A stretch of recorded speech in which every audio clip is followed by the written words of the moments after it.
Mainit na usapan ngayon ng Gilas Pilipinas community. Dalawang malalaking pangalan laglag sa Final 12 lineup ni Coach Tim Cone. Marami ang nagulat, marami rin ang napatanong kung bakit sila tinanggal at sino ang papalit. Kung magugustuhan mo ang mga content na ito, paiwan ng follow at pasubscribe na din. Tara, simulan na natin. Ngayon, alamin natin ang buong kwento sa likod ng kontrobersyal na desisyong ito at kung sino ang bagong big man prospect na makakasama ni Kai Sotto sa sinasabing NBA level potential ayon pa kay Sports Insider Homer Sison. Base sa ulat mula sa loob ng Gilas Camp, dalawang kilalang pangalan sa front court ang hindi isinama sa Final 12. Una, dahil sa edad at health concern.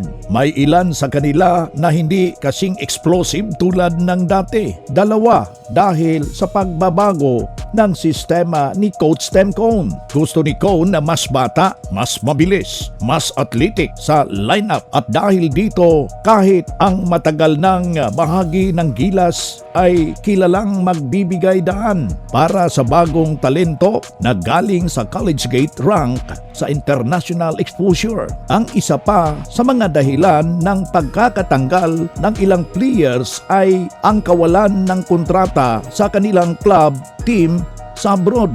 Apektado rin ang kanilang eligibility at condition kaya hindi na sila isinama ni Coach Tim para sa darating na tournaments.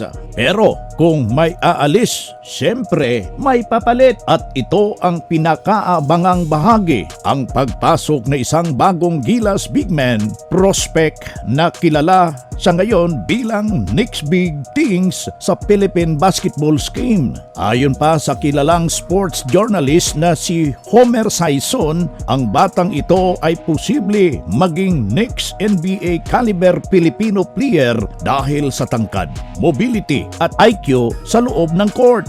Ang kanyang pangalan ay si Prince Carreño, isang 6'10" forwarder center na kilala sa depensa, rim protection at soft touch sa ilalim. Mula sa batang Gilas program, nagpakita si Carreño ng maturity sa laro kahit bata pa at ngayon siya ang bagong kasama ni Kai Sotto sa frontline ng national team.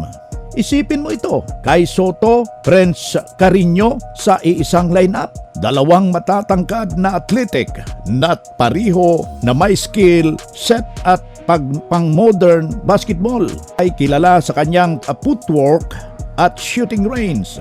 Habang si Carreño naman ay solid sa depensa at energy plays. Ito ang klaseng kombinasyon na matagal nang hinahanap ng Gilas, isang twin tower setup na parihong bata, gutom sa tagumpay at may mahabang future sa bansa. Kung magtutulungan ang dalawang ito sa ilalim, sigurado na magiging nightmare para sa mga kalaban sa Asia Cup at World Qualifiers. Sa totoo lang, hindi madali ang desisyon ni Coach Tim Cone, pero kung titingnan mo ang direksyon ng Gilas ngayon, malinaw na gusto niya ang long-term development approach. Hindi na puro big names kung hindi ang mga batang players na magtatagal at lalago sa kanyang sistema. Kilala si Cone sa paggamit ng triangle offense at pag-prioritize ng team chemistry. Kaya mas pinili niya ang lineup na may balance.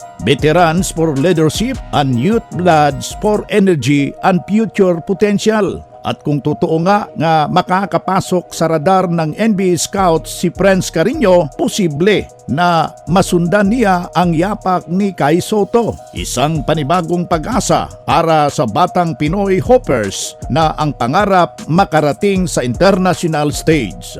Marami ang nagulat sa mga pagbabago, lalo na ang fans ng mga veteranong hindi pa napasama. Pero karamihan din sa mga netizens ay excited dahil bagong mukha, bagong lakas at bagong pag-asa raw ito sa Gilas Pilipinas. May ilan na nagsabi panahon na para sa youth movement, habang may loyal fans naman na umaasang babalik pa rin ang mga veterano sa loob ng Windows. Sa ngayon, hindi pa tapos ang kwento ng Gilas kung ang bawat hakbang ni Coach Temcon ay bahagi ng mas malaking plano. Mukhang malayo pa ang mararating ng bagong bersyon ng Gilas Pilipinas. Ano ang masasabi mo sa naging desisyon ni Coach Temcon? Sang-ayon ka ba sa pagbabago ng Final 12 lineup? Paki-comment mo diyan sa baba at pag-usapan natin yan.